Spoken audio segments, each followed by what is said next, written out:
formas que podem se multiplicar mantendo uma certa estrutura. Então, Manuel Castells vai definir rede como um conjunto de nós interconectados. Segundo ele, nó é o ponto do qual uma curva se entrecorta. Esses nós poderiam ser desde indivíduos até grupos de pesquisa. E, portanto, redes são estruturas abertas. Ou seja, se supera-se aí a noção de estrutura, seja pela sua rigidez, seja pela sua dificuldade em movimentar-se, né? Sabemos a maior dificuldade de mudar estruturas, né? Portanto, redes seriam estruturas, mas estruturas abertas e não mais estruturas fechadas, capazes de expandir de forma ilimitada.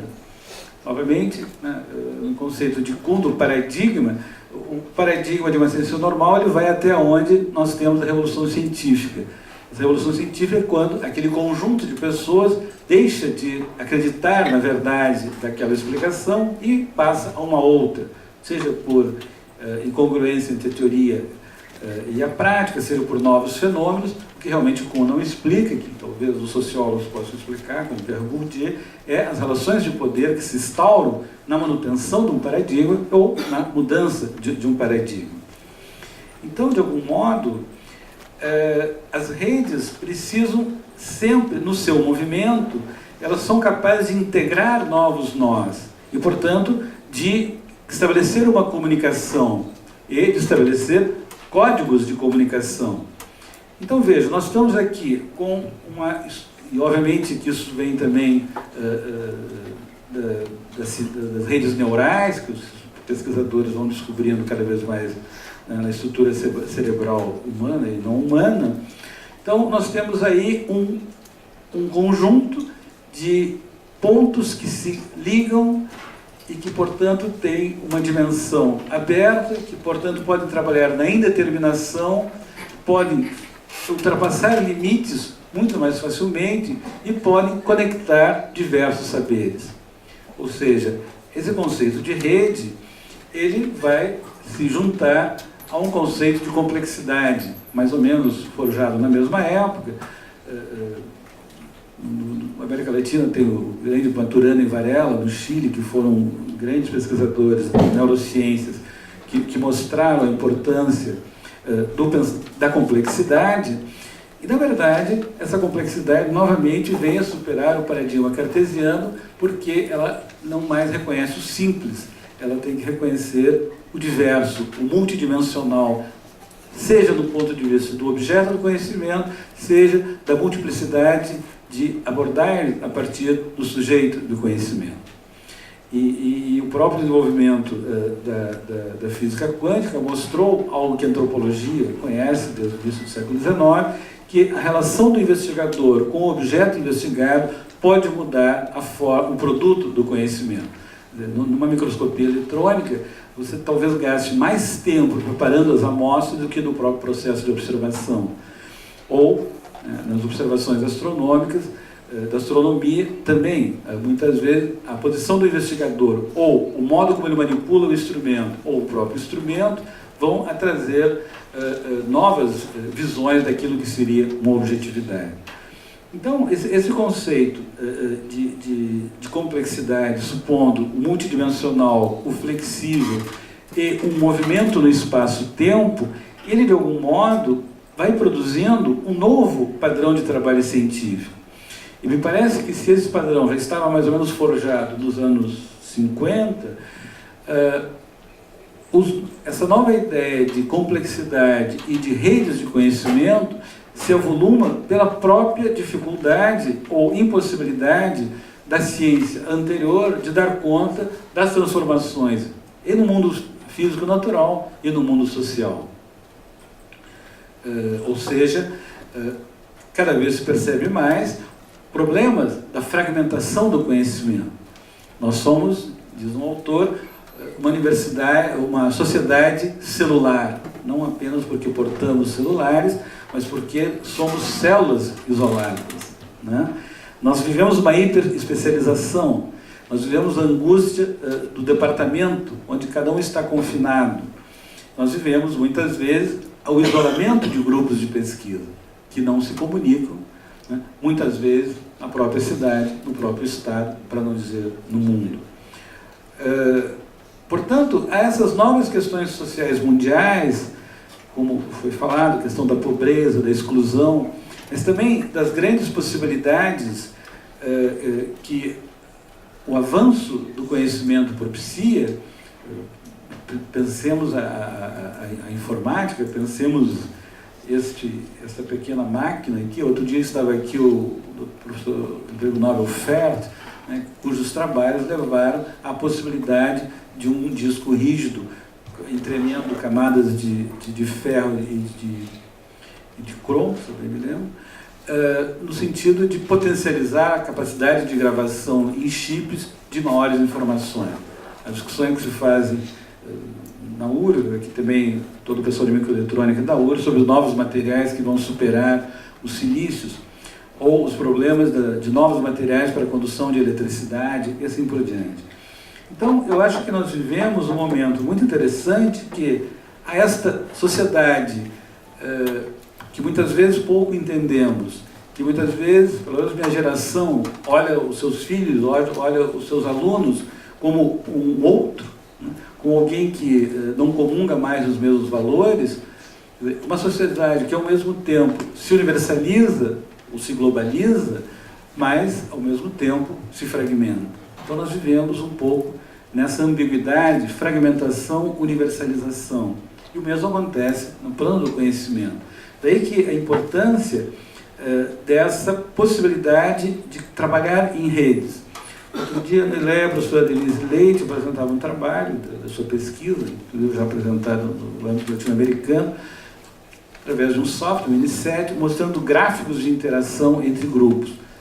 Ela comparava grupos de Portugal com grupos brasileiros, talvez eu estava ainda na área da educação. Bom, os grupos portugueses tinham grafos com pontos de interconexão e com a densidade das linhas, que expressava artigos de colaboração, etc., pesquisa de colaboração, muito mais densa do que, por exemplo, os grupos brasileiros. E ela trabalhou com pesquisadores no lado do CNPq, da área de pedagogia. Certamente isso é diferente de área a área. Na área da física, essa densidade é muito maior, né? Na área da biologia, na própria área da informática, né? Inteligências artificiais, etc. Nas áreas de humanas, essa abordagem ainda é pequena. E aí eu acho que há diversas dificuldades, seja para nós trabalharmos em rede, seja para nós trabalharmos com a ótica da complexidade no continente latino-americano. A primeira, me parece, é a linguagem.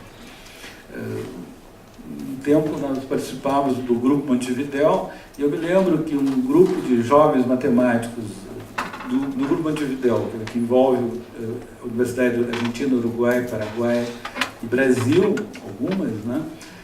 Eles se comunicavam, diziam, não, será que nós podemos falar em inglês? Quer dizer, eles se comunicavam melhor em inglês do que em português ou espanhol, mesmo na matemática, que tem uma alta, né, dose de fórmulas matemáticas, etc. Então, eu acho que uma primeira dificuldade da América Latina, no tempo que eu era, agora não sou mais, do Conselho Latino-Americano de Ciências Sociais, também do presidente da Associação Latino-Americana de Sociologia, o português é uma língua tão estranha quanto o mandarim a partir da Bolívia, né? Até Uruguai, Argentina, talvez Santa Cruz do Sul, ainda um pouco falado, ou no Paraguai, na parte de cá. A partir daí, era tão estranho o espanhol, o português, quanto o mandarim, ou o inglês, ou o francês. Nenhum de nós, brasileiros, que andamos por aí, o professor Emir Sader foi secretário executivo do CLAC, no período que eu lá estava, há 6 anos, todos falávamos em espanhol. Então, primeiro, uma dificuldade da língua, assim como pouco se entende o espanhol. A partir de São Paulo, o espanhol é tão difícil de sua compreensão quanto o mandarim ou o catalão, talvez, né? Então, obviamente que o desconhecimento de línguas próximas é também o desconhecimento de culturas próximas. A língua significa uma cultura. Novamente, como quem de nós estudou História da América Latina no ginásio, não existe mais ginásio no ensino fundamental, no ensino médio, né? Nenhum. Nós, aqui no Sul, a gente foi aprender a história da América Latina no tempo da ditadura, que a gente ia comprar livros em Montevidéu, Buenos Aires, mas não existe, é muito recente que, fora dos cursos especializados, haja esse conhecimento. Então, uma dificuldade de diálogo cultural, uma dificuldade de diálogo linguístico, e também há uma questão em relação ao Brasil e aos outros países, que nós vivemos no tempo do Grupo Montevidéu, que é as diversas formas de organização do trabalho acadêmico. Quando que no Brasil você tem estruturas, universidades autônomas, que na realidade são centralizadas, então as políticas derivam de Brasília, né? Nos outros países são universidades autônomas. Então, quando eu dizia que nós, para irmos à Ribeira, participar de uma reunião, nós tínhamos que, na época, fazer um pedido 2 meses antes, porque o ministro da Educação, até 10 anos atrás, tinha que assinar, para ficar 2 horas em Ribeira, senão você podia ser punido por abandono do cargo, etc. Hoje está um pouco mais fácil. Mas, para esses países, era absolutamente estranho alguém não poder vir, olha, eu te convido, te pago passagem, hotel, churrasco e tudo, e você não vem daqui a 3 dias. Por que não? Isso todos nós, em todas as áreas científicas, vivemos. Bom, então, e também eu acho que, nos últimos anos, houve um olhar muito mais para os centros do capitalismo mundial, como Estados Unidos e Europa, nas universidades brasileiras e também nas grandes universidades latino-americanas. Para mim era muito mais fácil alguém da UBA fazer uma reunião, um convênio com alguém de Paris, Londres ou Cambridge, do que fazer com o Rio Grande do Sul, né? Há uma certa polaridade para o norte. Bom, então eu acho que são algumas das dificuldades, certamente há outras, mas eu gostaria de falar também das oportunidades que se abrem a partir dessa experiência de cooperação latino-americana. Há experiências muito antigas, né? Entre, por exemplo, os físicos nucleares, a experiência data dos anos 50, seja com experiência de grupos brasileiros, de grupos que eram muito fortes na Argentina na época. Há uma escola latino-americana de informática, do qual a URGS participava, que também tem alguns anos.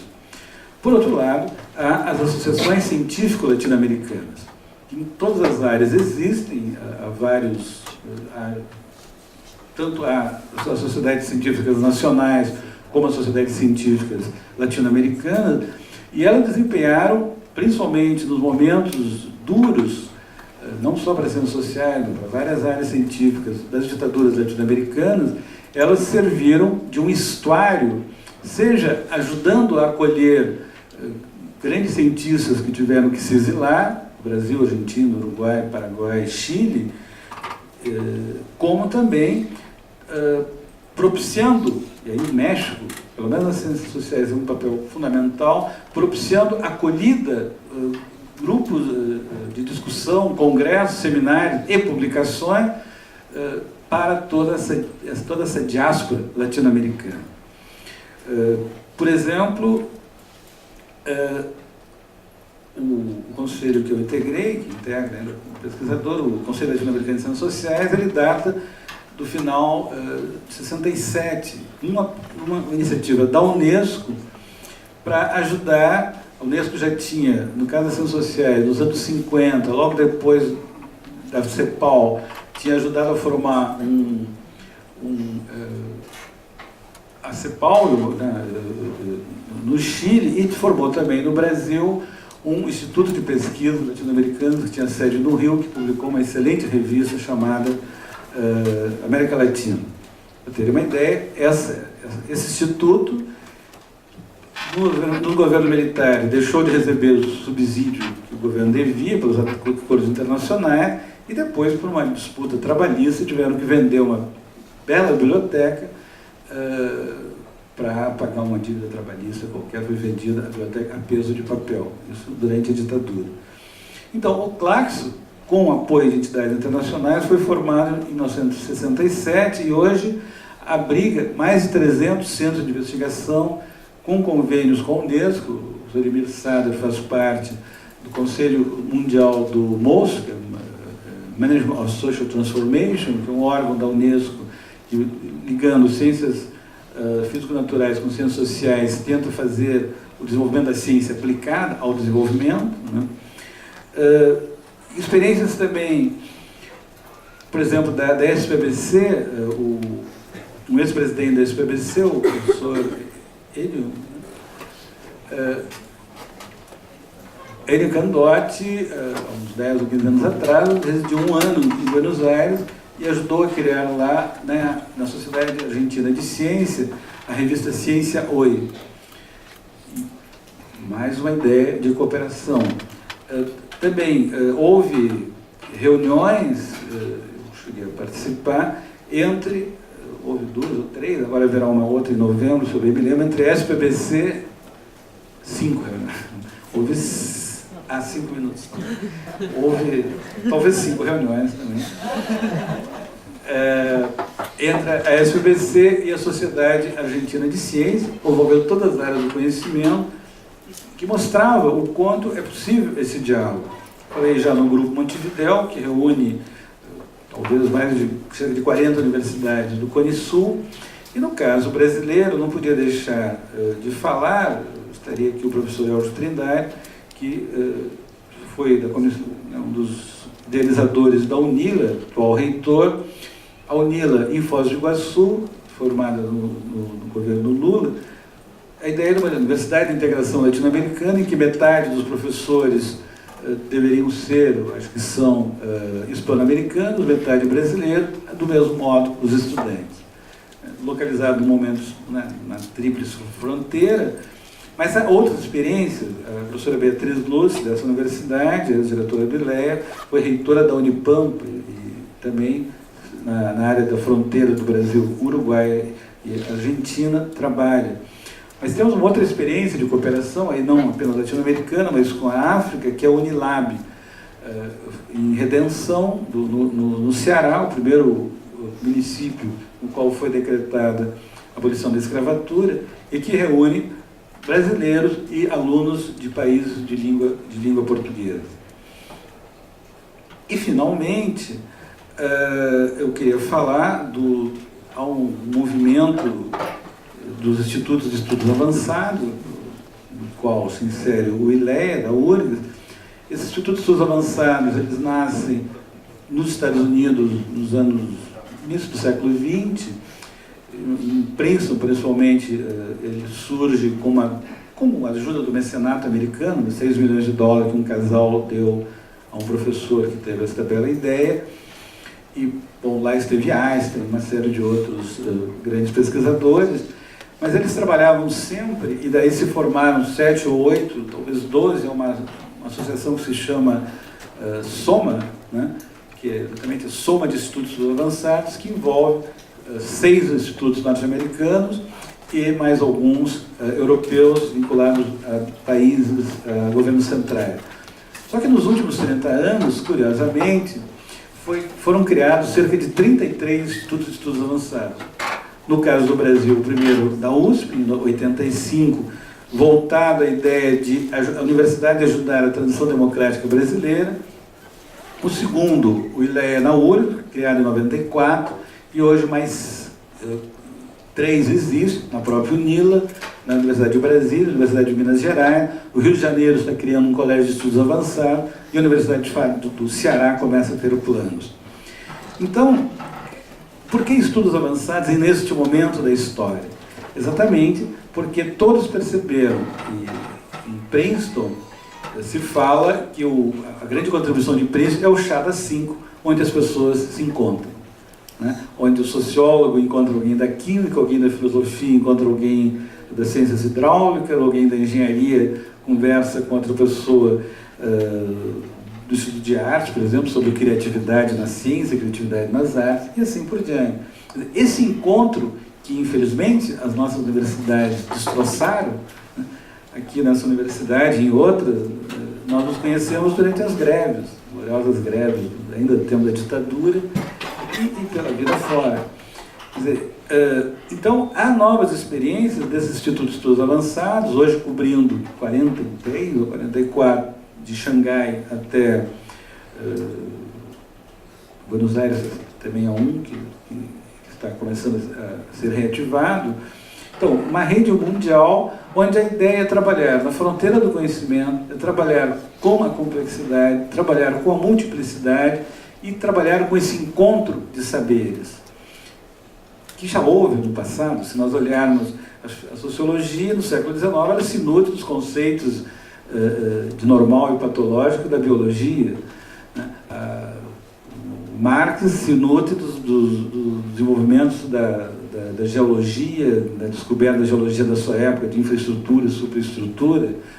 Nós hoje trabalhamos com a ideia, vindo da física quântica e microfísica do poder, e assim por diante. Quer dizer, há muitos mais encontros conceituais entre as ciências do que muitas vezes nós nos demos conta.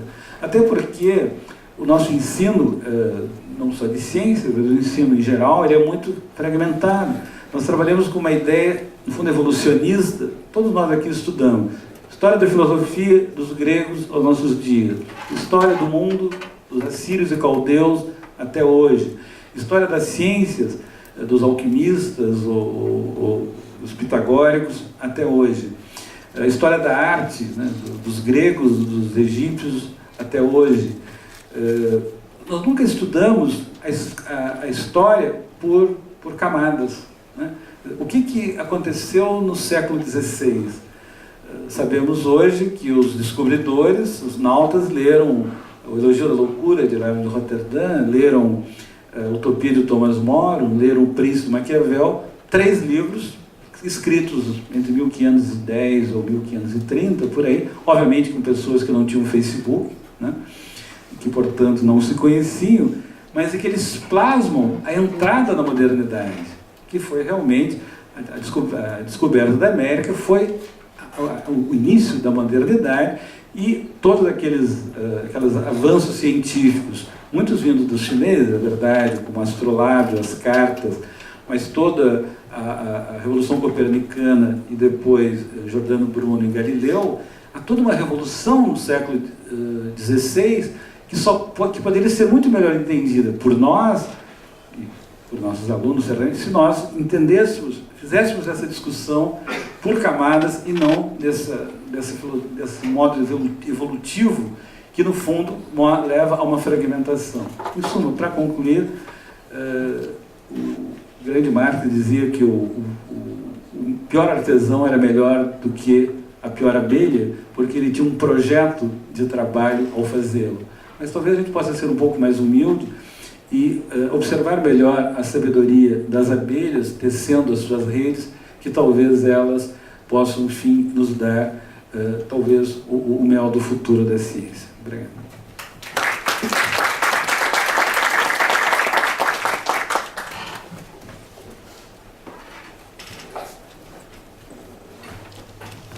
Obrigado, professor. Eu convido então o Ernesto e Nelson para voltarem para a mesa, e a gente vai fazer então um breve relato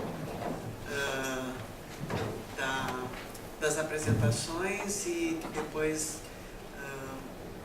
passamos para os debates. Então, você pode começar?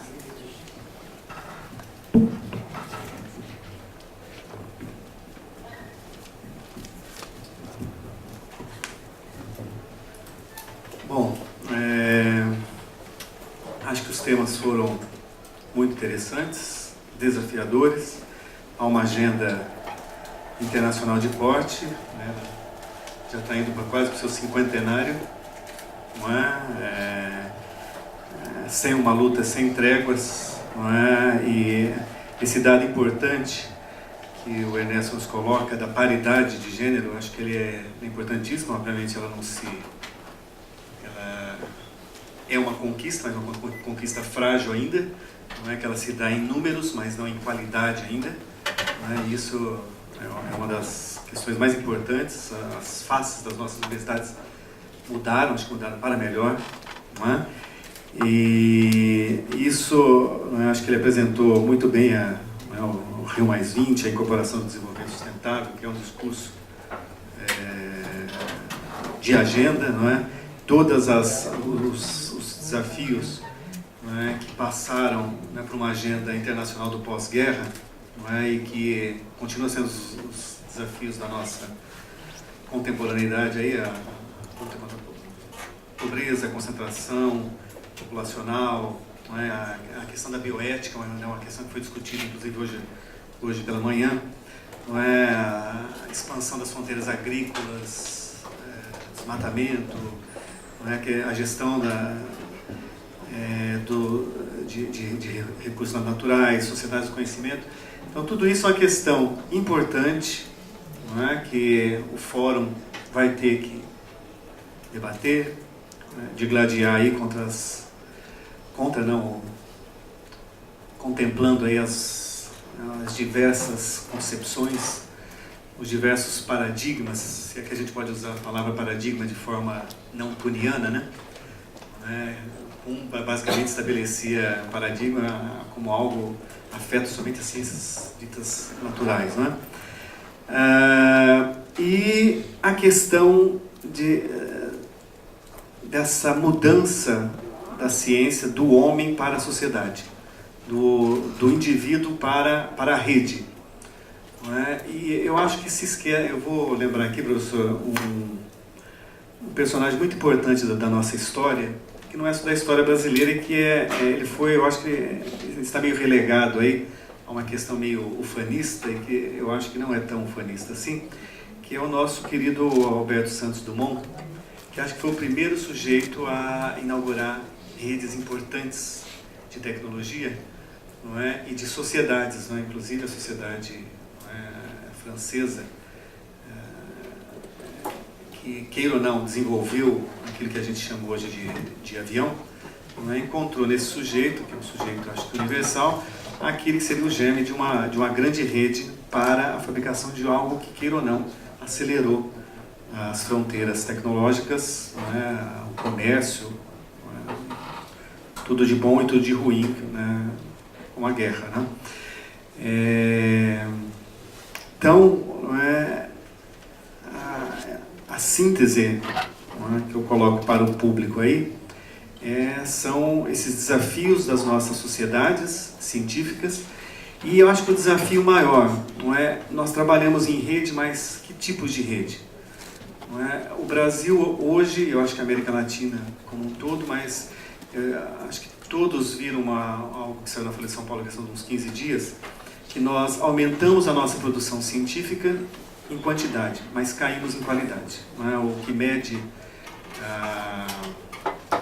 as citações, né, que queira ou não, é uma forma de se ver como se trabalhou em rede ou não, é? O Brasil caiu. E o publish or perish, não é? Eu acho que está matando as nossas instituições, não é? E nos transformando em seres realmente celulares. Não é? Estamos... Não é? Eu tenho uma aluna chinesa que fala que os chineses que são escravos do celular são chamados de os homens de cabeça baixa. Não é? Eu acho que nós estamos nos transformando, né, no paperismo, numa sociedade em cidadãos isolados, pequenos grupos de pesquisa, com a ilusão da rede. Não é? Eu acho que vencer, não é, isso é mergulhar nos desafios de 40 ou 45 anos atrás, que nós nos colocamos lá atrás, via Unesco, via ONU, né, e como um debate universal. Bom, acho que é isso. Obrigada, Marcos. Eu vou tentar também ser bem breve, como o Marcos, para que a gente possa ter mais tempo para o debate, porque a gente quer encerrar até as 4 horas. Bom, eu não vou retomar, então, as falas dos palestrantes, que já foram suficientemente e maravilhosamente esclarecedoras. Só vou retomá-las no sentido de tentar sintetizar um pouco a própria ideia que a gente queria trazer quando pensou esse tema da cooperação em ciência e tecnologia na América Latina,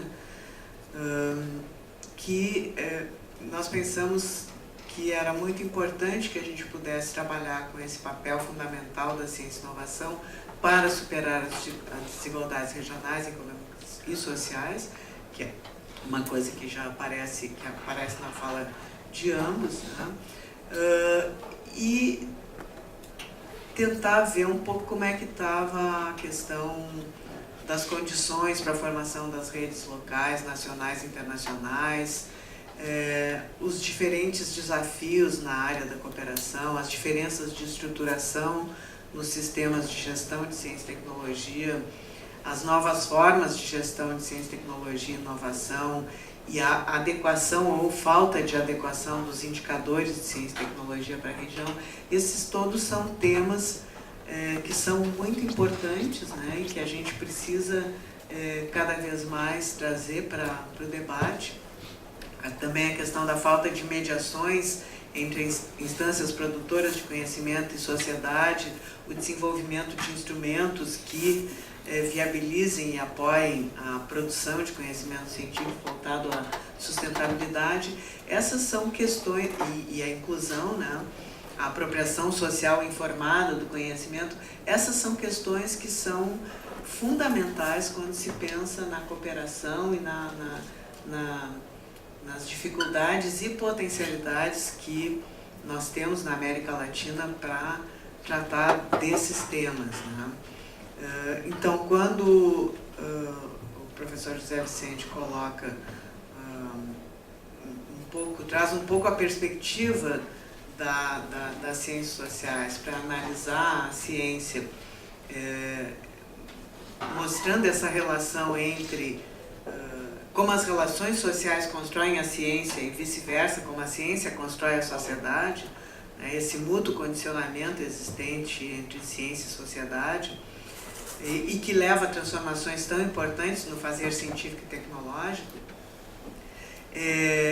Toda essa transformação que o trabalho em rede, ou a necessidade, cada vez mais importante trabalho transdisciplinar, não mais interdisciplinar, mas transdisciplinar, ou seja, a sociedade é complexa, precisamos responder de forma complexa, né? O conhecimento que nós produzimos tem que ser também um conhecimento complexo e não um conhecimento reducionista, né? E a própria flexibilidade necessária para isso, né? E aí nós chegamos à questão da comunicação e uma das questões estratégicas que talvez fosse abordada pelo nosso outro palestrante, pelo palestrante que está ausente, e que era um dos temas envolvidos aqui, um dos temas transversais que a gente tinha pensado que deveria constar nesse debate da cooperação, que é a questão da difusão e acesso ao conhecimento científico, ou seja, do interesse social envolvido na produção e na comunicação em ciência, e também a ciência para o desenvolvimento sustentável e inclusivo. Então, essa questão da comunicação em ciência, em suas múltiplas faces, como que ela está na América Latina, né? Tanto internamente a coletividade científica, quais são as capacidades que nós temos de trocas, né, que eu acho que o Zé Vicente abordou muito bem, dificuldades e capacidades de trocas, e também a questão da divulgação para o público, ou seja, aquela coisa, só papers, ou nós temos que chegar realmente na sociedade de uma forma um pouco diferente daquela convencional, né? E aí, já para encerrar, toda essa problemática que vai nos possibilitando uma nova relação, ou pensar uma nova relação entre cientistas e sociedade, né? Novas trocas mesmo entre os cientistas, entre as diferentes áreas, não mais um conhecimento tão disciplinar. Na verdade, a gente não está tão diferente assim. A ciência ainda é predominantemente a velha ciência com o paradigma da modernidade. Mas a gente está se encaminhando para algumas questões, e eu acho que essas são as questões que vão surgir no Fórum Mundial da Ciência, né? Essas novas configurações que o conhecimento tem que assumir para dar conta da realidade complexa que a gente vivencia hoje. E a inclusão de ímpares na avaliação da ciência, não só de pares, né? Toda a questão da relação entre ciência e cultura, que cada vez se impõe mais como uma questão importante, e essa questão, então, da ecologia de saberes. O conhecimento, ele cada vez mais surge como um conhecimento que precisa contemplar diferentes saberes, não um conhecimento puramente científico, naquele sentido mais positivista e tradicional do termo. Eu acho que é isso aí em termos de um fechamento, né? Então, agora a gente gostaria de ver as perguntas e passar para o debate. Muito obrigada.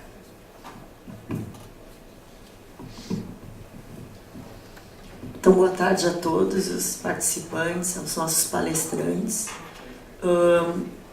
Na realidade, assim, são várias as indagações, mas eu estava aqui ouvindo as falas do professor Ernesto e, na realidade, é um questionamento enquanto educadora, enquanto professora, enquanto pesquisadora.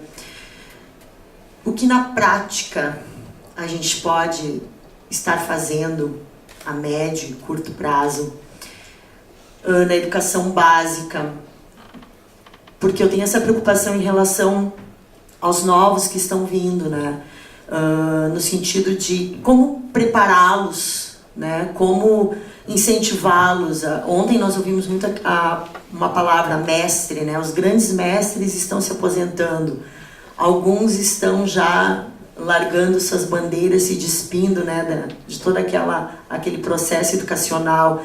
A própria pedagogia muitas vezes é deixada de lado. Hoje, amanhã, a primeira fala